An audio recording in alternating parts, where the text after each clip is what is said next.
أدم الصلاة على الحبيب محمد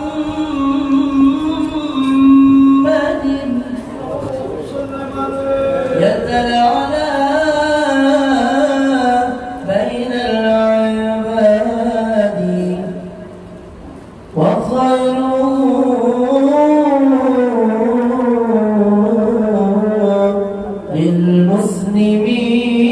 للمسلمين يتوالى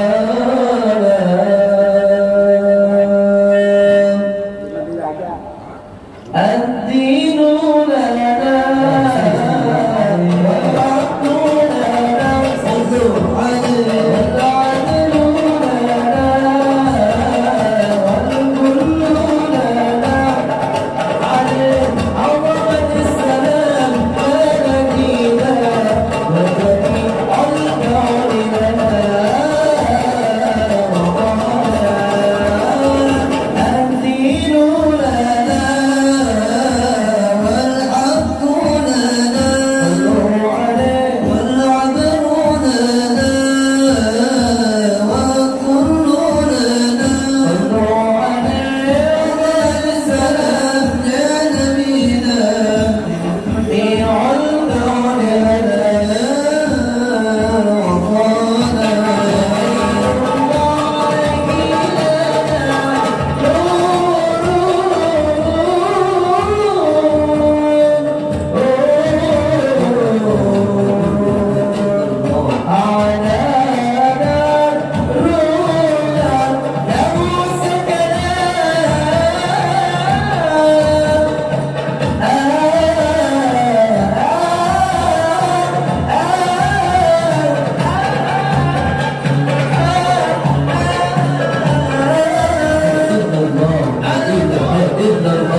warahmatullahi wabarakatuh. Bismillahirrahmanirrahim. Bismillahirrahmanirrahim. Bismillahirrahmanirrahim. Wassalatu wassalam ala sayyidina wa nabiyyina Muhammad wa ala alihi wa sahbihi ajmain. Fa inna insyaallah aba asli kitab Syekh Abdul Qadir Jailani Sirrul Asrar wa nurul burhan wa nafa'ana bihi wa ulumihi bidarain amin ya rabbal alamin. Mudah-mudahan melalui saluran Syekh Abdul Qadir Jailani hajat dan keinginan kita baik hajat dunia maupun hajat akhirat terkabul, dikabulkan Allah Subhanahu wa taala. Dan terutama mudah-mudahan kita tetap bersama baginda Rasulullah sallallahu alaihi wasallam dalam pandangan beliau yang baik, dalam kasih sayang beliau yang baik, dan doa beliau terhadap diri kita. Amin ya rabbal alamin. Su'ila Yahya ibnu Mu'az ar-Raji, ditanyakan kepada Yahya ibnu Mu'az ar-Raji, kata Syekh Abdul Qadir Jailani, bima arafallah ta'ala, dengan cara apa engkau mengenal Allah Subhanahu wa ta'ala. Lalu Syekh Yahya ibnu Mu'az ar-Raji berkata, yazma'u bainal andadi, aku mengenal Allah ialah dari kumpulan pertentangan demi pertentangan di dalam diriku maupun dalam alam semesta ini. Ada atas, ada bawah, ada kanan, ada kiri. Walijalika kanal insan, ujar Syekh, demikian itulah bagi manusia. Naskatu ummil kitabi, manusia itu adalah naskah lembaran kitab induk. Manusia ini lembaran kitab induk. Dalam hadis Nabi disebutkan suratum minallah. Inna ibna Adam, sesungguhnya ibnu Adam itu suratullah, surah Allah. Maksud surah adalah rupa Allah. Maksud rupa adalah gambaran untuk mengenal Allah Subhanahu wa ta'ala. Alam semesta. Wa mir'atul haqqi jalalan wa jamalan. Tidak ada yang terlihat di alam semesta ini kecuali hanya dua sifat saja, yaitu pantulan dari Allah Subhanahu wa ta'ala, sehingga tergambarlah di alam semesta ini jamal wa jalal, keindahan Allah dan kebesaran Allah. Kebesaran dan keindahan itu bukan Allah, tapi pantulan dari Allah Subhanahu wa ta'ala. Wa majmu'atul kauni, disitulah terkumpul kaun, alam semesta, bermakna andat, seolah-olah saling berlawanan dan bertetangan.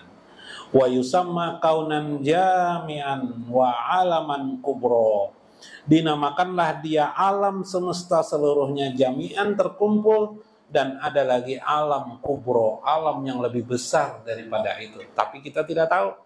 Yang kita tahu ini alam jami'an aja, alam yang sifatnya terkumpul. Ada alam ikan, ada alam manusia, ada alam malaikat juga, sebenarnya di bumi juga ada alam setan, ada alam ruh di bumi ini juga terletak, cuma kita tidak tahu. Terkumpul di dalamnya ada alam panas dingin, alam panas, alam dingin, dan seterusnya. Li'annallah khalaqahu biyadi, karena semua itu tidak lain adalah di tangan Allah lah penciptaan itu. Tidak ada seorang lain selain daripada Allah. Ai bisifatil qahri wal lutfi, itulah gambaran tentang sifat Allah al-qahar dan al-lutfi, yaitu sifat maha perkasa, maha keras, maha garang. Juga ada sifat al-lutfu atau al-latif yang disebut dengan sifat lembut, kasih sayang, keindahan demi keindahan. Nah, seolah-olah berlawanannya lah. Tapi ada kan berlawanan itu, ada manfaatnya. Sebuah apel itu dibuka, mungkin susah supaya rapi, bagus, kita perlu pisau. Pisau itu menggambarkan kohar. Pisau itu menggambarkan kekerasan. Ya kan? Apel lembut. Kita belah dengan pisau, maka rapilah belahannya, ya kan? Kita ambillah daging di dalamnya, kita makanlah. Indah terjadi antara jamal dan jalal, antara keindahan dan kekerasan. Nah, kita harus melihat jangan sampai sepihak saja. Bila sepihak, sakit hati kita hidup ini. Ketika kita menerima musibah, kita jangan melihat musibah itu saja sebelah itu. Pada diri kita sebelah, itulah yang membuat kita sakit hati. Kita melihat diri kita fakir, orang lain kaya, sakit hati kita melihat. Bila melihat orang kaya, sakit hati kita. Orang kaya melihat kita, senang dia. Ini kan terbelah kita nih, ya kan? Lalu sebenarnya bagaimana? Sebenarnya kita harus melihat kefakiran kita ini, di balik kefakiran ini ada manfaat bagi kita yang hanya Allah tahu, kita tidak tahu. Itu aja masalahnya. Masalah satu manfaatnya bagi kita hidup beragama adalah setiap detik kita dapat pahala. Karena saat itulah lapangan bagi kita, medan kepada kita untuk menahan diri, medan bagi kita untuk menerima ketetapan Allah Subhanahu wa Ta'ala. Pada saat itulah kita meraih pahala yang selebar-lebarnya. Sedangkan orang kaya lupa diri, dia mentertawakan. Waktu itu menjadi medan dia dosa selebar-lebarnya. Nah, ini harus dipahami. Berarti Allah mencalonkan kita untuk masuk surga. Wah, dia orang kaya, nasib nih guru nih jar. Mengadakan ulun masuk neraka. Ya, orang kaya kalau tidak belajar ilmu seperti ini juga berbahaya. Bisa mencampakkannya ke dalam api neraka. Tapi ulun bersyukur aja sudah guru ya, bersyukur sedikit syukurmu ketimbang pemberian Allah. Nah, ini bahayanya memahaminya. Maka harus cermin terbalik. Pada saat kita kaya, kita melihat bahwa ini kenikmatan yang besar pada Allah, dari Allah pada diri kita. Ini cara penerapannya. Li'annahu labudda lil mar'ati minal jihatain. Karena itu mestilah pantulan dari Allah itu selalu menghasilkan dua pantulan. Jalal dan jamal, yakni al-kasyafah wal lutfiyah. Yaitu ada terang, ada gelap. Kegelapan itu ada karena ada terang, ya kan? Terang itu ada karena ada kegelapan. Ya, yang pikirakannya situ. Ulun koler memikirkan biar aja gini memikirkan. Fayakunu, maka jadilah majharal ismil jami bikela pisairil asya. Maka jadilah majhar. Majhar itu ditampakkan Allah, nama yang jami, nama Allah yang keseluruhan, bikila pisairil asya, dari perbedaan seluruh kehidupan ini. Jadi kehidupan ini ada nama-namanya sebenarnya. Cuma kita tidak tahu. Nama itu dikenal dengan nama-nama Allah Subhanahu wa Ta'ala. Orang yang ahli ma'rifatullah mengerti nama-nama itu. Kita yang tidak ma'rifatullah ini tidak mengerti. Cuma di sini Syekh mengisahkan paling tidak engkau mengenal dua. Jalal dan Jamal. Melihat harimau ganas, ingat kohar Allah. Melihat iblis, ingat kohar Allah. Dulu pernah dikisahkan Syekh, iblis itu terlalu banyak kohar Allah. Kohar Allah. Ya kan? Nah, itu iblis. Malaikat tuh Pak, malaikat kebanyakan jamal Allah Pak. Nah, manusia itulah campuran. Jamal ada, kohar Allah ada. Manusia tuh, makanya bilangnya buntat, dasar buntat mana sih Din? Ya lah, koharnya kebanyakan tuh. Ada laki pemukulan non bini, berarti koharnya banyak banget tuh. Tiupakan salawat. Karena Nabi Muhammad itu disebut oleh Syekh min jamalillah, lebih banyak cenderung pada jamal Allah. Nabi Muhammad itu cenderung terlalu banyak jamal Allah. Makanya sidin pemaaf, yang lah pemurah, yang lah mun kita pemurah liwar engkennya. Mun sidin pemurah dermawan, kasih sayang. Orang yang menjolim sidin dia kasih sayang, ya lah. Nah, udah mau apa-apa sidin, nah itu sifat-sifat keagamaannya timbul sekali jamaliyah. Karena Allah nanti menampakkan besar-besaran sifat kohar itu nanti di api neraka. Fa innaha khalaqat biyadi wahid. Maka semua itu dicipta Allah khuliqat biyadi wahid, dengan satu tangan saja, satu kekuasaan saja, yaitu sifat Allah, kekuasaan Allah. Amma sifatul lutfi, adapun sifat-sifat kelembutan itu fakot kal malaikat, seperti sifat-sifat malaikat. Hum majharun ismu subuh wal kudus. Karena malaikat itu merupakan perwakilan tampaknya sifat Allah subuh dan kudus, yaitu sifat kemuliaan dan kesucian. Wa amma sifatul qahri, adapun sifat qahar itu maha keras Allah, kal iblisi wa juriyatihi, iblis dan juriatnya. Nah, siapa yang mengikuti kelakuan iblis, berarti juriat iblis itu wa huwa majharun ismul jabar, itulah tampaknya isim jabar Allah. Jabar artinya maha perkasa Allah. Melihat singa itu jabar Allah tuh menampakkan tentang, menggambarkan tentang yang namanya gambaran kecil tentang sifat kekerasan Allah. Tajabbaru wa takabbaru, menggambarkan kebesaran keperkasaan Allah. Falamma kanal insan jami'an lil khawasi bi jama'il kainati uluwan wassafalan lam yakhlul anbiya wal auliya. Manakala manusia jami'an lil khawasi, dia memahami tentang arti semua itu, sehingga secara keseluruhan dipandangnya secara lil khawasi, secara pandangan khawas istimewa.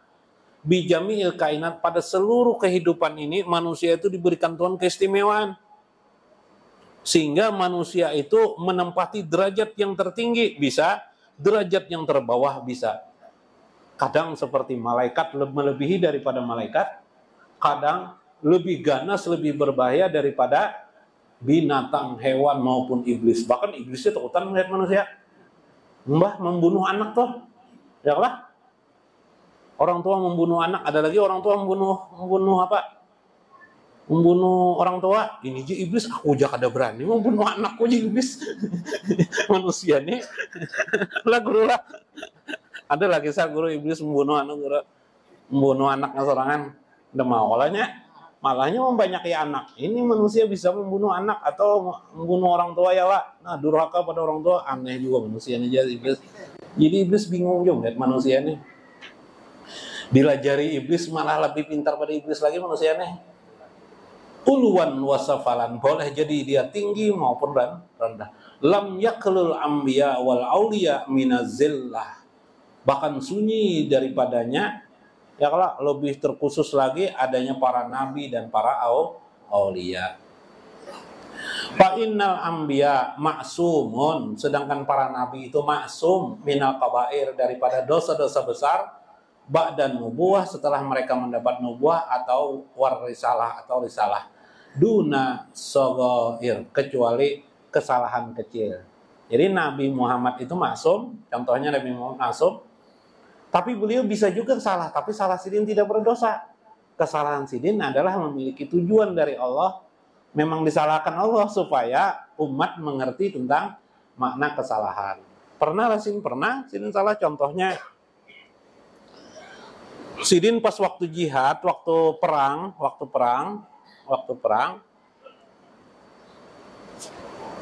ada banyak orang minta mengaku sakit terus, macam-macam alasan, diiyakan sidin terus, turun ayat Tuhan, tegur Tuhan, jangan dijinawan terus itu Tuhan. Nah, artinya karena Nabi sayang kepada umat, andaikan bisa tidak perang, cuma kalau tidak perang habis umat Islam, dijajah orang, dia habisi orang terpaksa. Jadi Nabi itu tidak suka perang. Kita dulu kiai kita di Nusantara, di Indonesia ini, perang saat apa? Saat dijajah Belanda. Kalau Belandanya sudah tidak ada lagi, ini santai-santai aja. Cuma jangan juga sambil santai main domino aja setiap hari. Lah, bawa berzikir kepada Allah, bersyukur.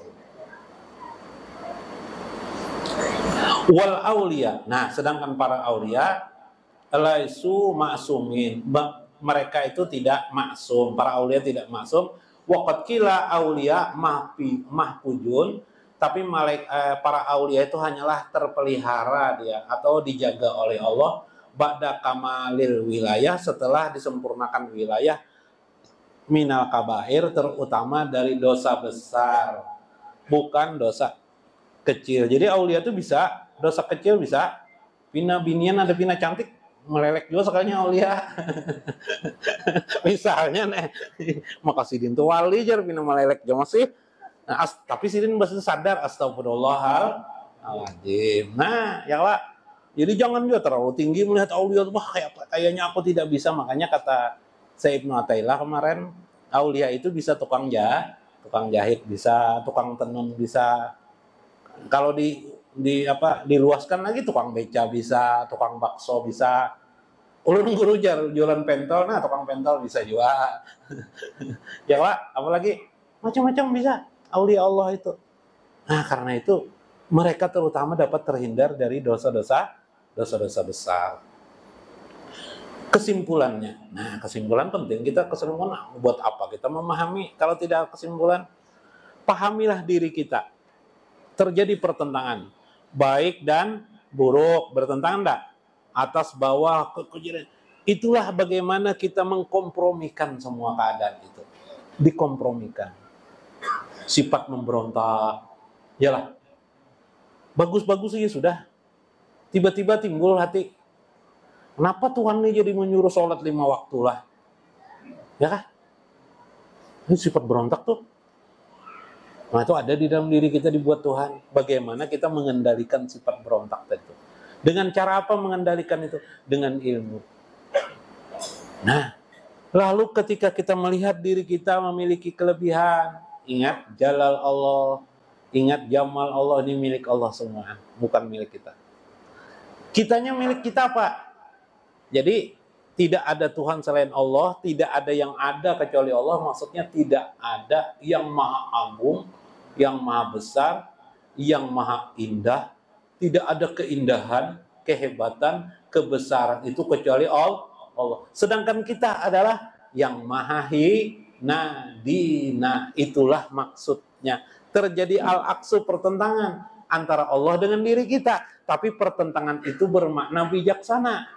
Di posisi kita sebagai hamba, betullah kita ini hamba. Jika kita melihat pada diri kita ini ada kehebatan, itulah rupa pantulan dari yang maha hak, ialah Tuhan yang maha agung, lagi maha jabar, maha besar. Subhanallah. Misal sederhana, nyamuk bisa kita matikan. Nyamuk kita pukul, atau kita ambil, kita belikan tapak nyamuk di toko kan. Matian nyamuk nih, alhamdulillah puas hati. Nah, siapa itu?